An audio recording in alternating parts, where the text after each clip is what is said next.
ಭಾಷಣ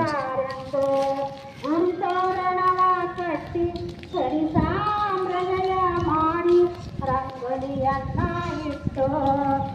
ತ್ಯಾಗುಬಲ ಎಂದೆ ತ್ಯಾಗುಬಲ ಎಂದೆ ತ್ಯಾಗುಬಲ ಎಂದೆ ಸತಿಯ ಮೇಲೆ ಸಾಗರ ಹರಿದಂತ ಇಸಯ್ಯ ಸತಿಯ ಮೇಲೆ ಸಾಗರ ಹರಿದಂತ ಇಸಯ್ಯ ಆನಂದದಿಂದ ನಡೆದಾಡುವೆ ಆನಂದದಿಂದ ಕುಣಿದಾಡುವೆ ಆನಂದದಿಂದ ನಡೆದಾಡುವೆ